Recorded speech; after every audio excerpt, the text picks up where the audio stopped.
welcome to Auto Order Guitars. My name is Jay, and welcome to my super professional studio. We're actually going to have to make this one kind of quick because Tim Henson's coming here to use this thing right after me. So in this video, I'm going to assemble this guitar. I bought this guitar kit a couple years ago and just never got around to assembling it. I got it from the fretwire.com. Cost about 150 bucks. I actually tried to check right before making this video if it's still available, but as it turns out their website's down today. They're probably doing some kind of maintenance.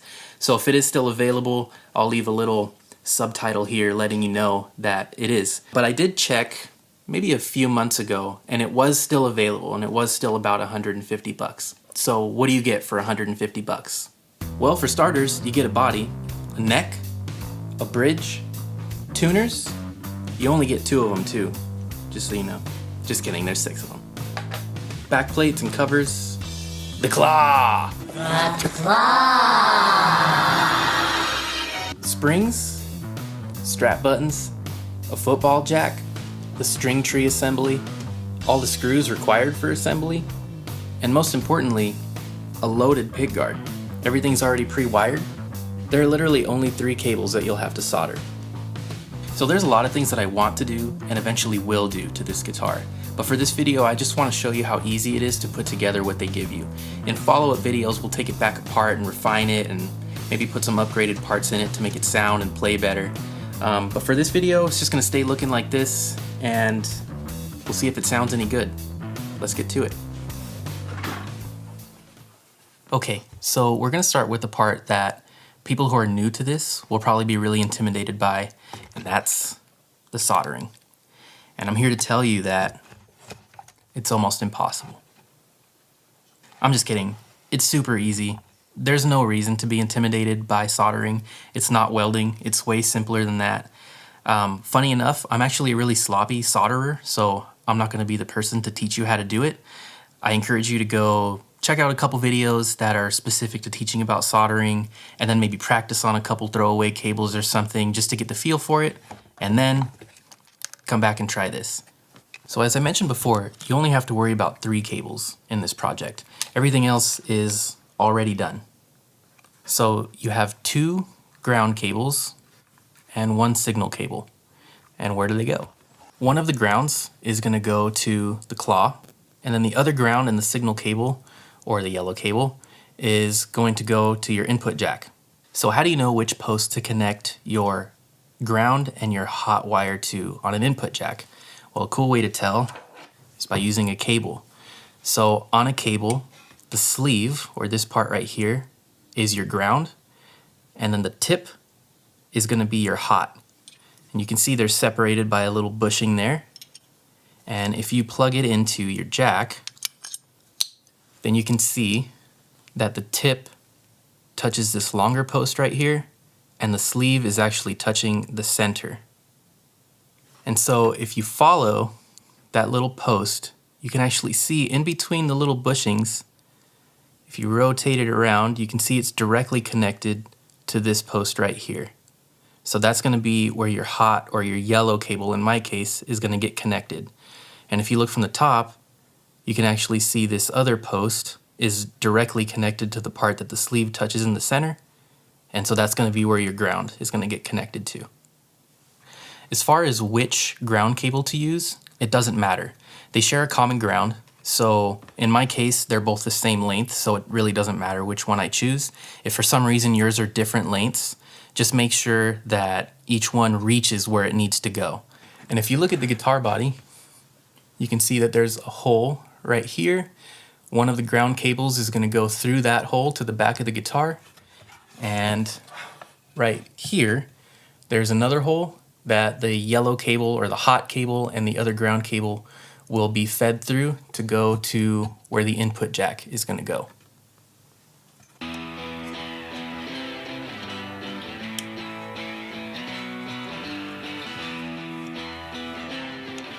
When you're feeding your cables through the holes and laying your pick guard down, you might have to adjust some of the cables underneath to get your pick guard to lay flat. Now that we have the pick guard in place, we'll go ahead and solder to the input jack first. By the way, be conscious of which orientation you're soldering your wires on. If you solder the wires on from this direction, when you flip it over, it's not going to have enough room to go all the way back. So it's actually best to solder the wires on in this direction, and then when you flip it over, your wires will tuck back underneath that way.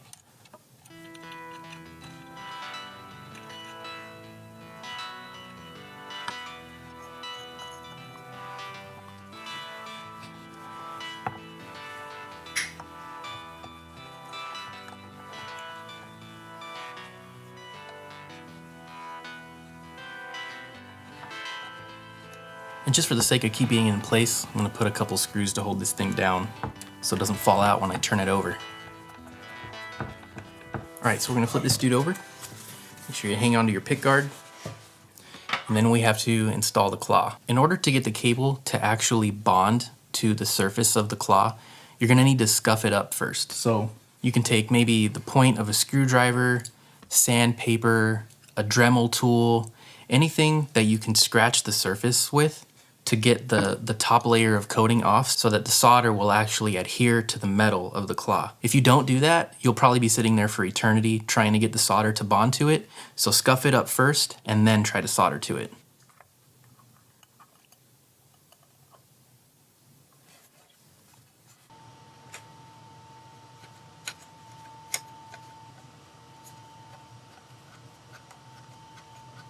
Okay, so at this point we can check to see if our guitar is actually going to work. So you can take a guitar cable, plug it into your amp, then plug it into your guitar. Then you're going to take something metal, like a screwdriver. Alright, make sure your volume is turned up and your tone knobs are turned up. Pay attention to which pickup you have selected. In this case, we're going to start with the neck, and you're going to take the screwdriver, and you're just going to tap on it and see if it makes a noise. That's good. That's good. We'll move over to one of the in-between positions, which should be the neck and the middle. Sounds good. That's good. Try the neck. The middle. It works good.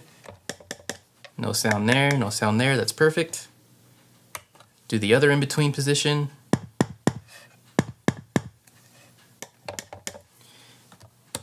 And then we'll try the bridge. We're good to go. All right, so at this point, I'm going to go ahead and screw down the pick guard so it's not flopping around anymore.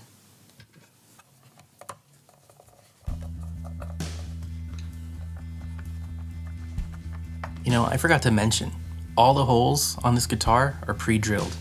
The holes for the pick guard are pre-drilled, the bridge, the input jack, the claw, the holes for the neck screws to go through, everything. You don't have to think about anything. You just screw them in.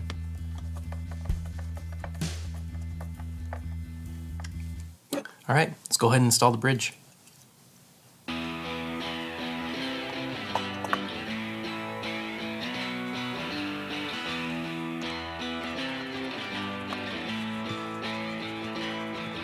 By the way, on a Strat style bridge like this, you don't really screw the screws down like super tight. You just kind of get them to the edge of the metal and stop there, because it's supposed to be a floating bridge. If you crank them all the way down, then it won't float anymore, which some people do. Some people like to just block out the bridge so that it doesn't move anymore. That's a way to do it. But if you want it to float, you can't go all the way down with your screws. And I'll show you. I don't know if you can see this, but if I screw this down anymore, it actually moves the bridge. So I back it off just right there so that it'll still float.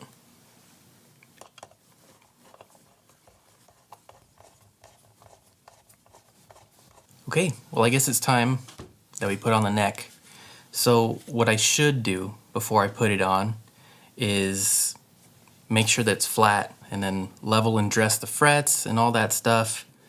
But I just want to see how this thing plays right out of the box. So we're just going to bolt it up and see how it is.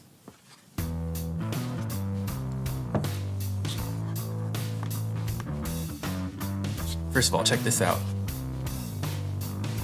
No screws in it yet. It's a pretty good fit. By the way, the kit comes with a back plate, and it also comes with this little plastic thing that you're supposed to go like that but I don't want to do that. I like the way it looks just like this, so I'm just gonna use this one. Similar to the bridge, I'm not going super tight with these screws yet because it's possible we might have to adjust the neck a little bit in the next step. Before we can do that next step, you gotta put the tuners on. Oh wait, you can't see it that way. So for the tuners, you unscrew it, and there's gonna be this little lug part of it, and there's also a washer. The washer is gonna stay with this part on the top of the guitar. And this assembly will go on the bottom.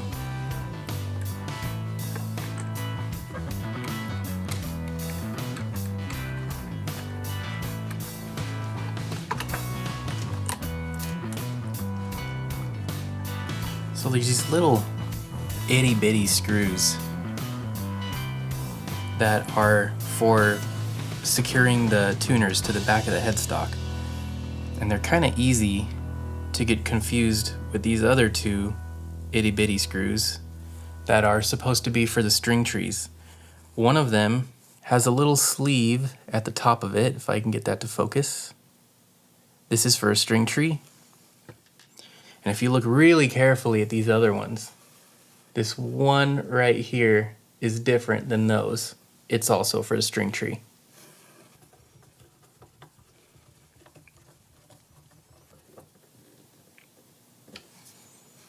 And for the nuts that are on the top here, it's a 10 millimeter. You win today, rest of the world.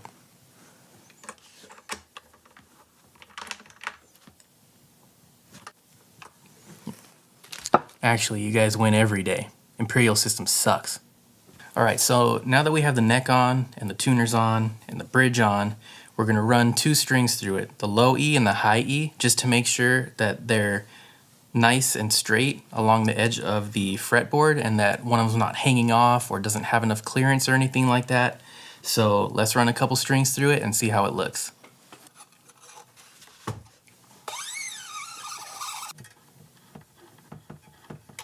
Alright, so I got the strings on and they're okay, but it's kind of hard to tell, but the low E is a little closer to the edge than I'd like it to be, whereas the high E, it's kind of hard to even see this in here, but it's got a little extra space to play with here. So I want to try to shimmy the neck over a little bit and see if we can get a little more space. And yeah, so just putting a little pressure this way does do the trick. So I'm going to try to tighten it while putting pressure in this direction.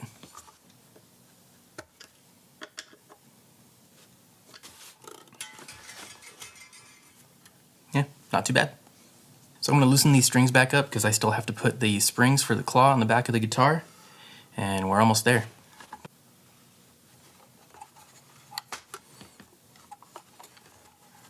So I got a bit of an annoying problem. When I installed the spring here, I tried to adjust this screw and unfortunately I backed it out too far and it stripped the rest of the way out. And if I try to re-screw it back in, it just comes back out again. So I gotta get a toothpick and shove it in there to give it some extra grip, and that should take care of it. So it's just a regular toothpick.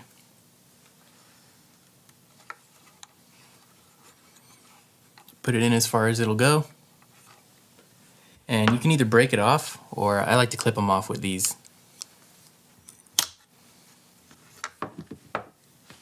And if you really think you need to, you can just insert the other end right next to it to give it even more grip.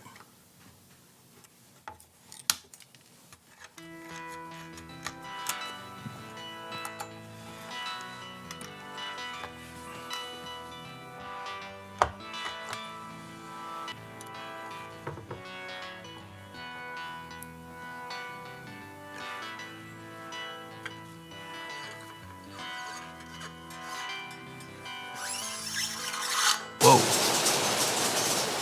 I don't know if you can hear that, but it's hailing outside. Alright, so I got this thing pretty much done. It's all strung up. There's still a couple things though. The strap buttons I haven't put on yet, and I probably won't put on yet because I plan to do other things with this guitar and I don't feel like taking those on and off, so I'm just going to leave them off for now. And the only other thing that I will actually put on right now is the back plate.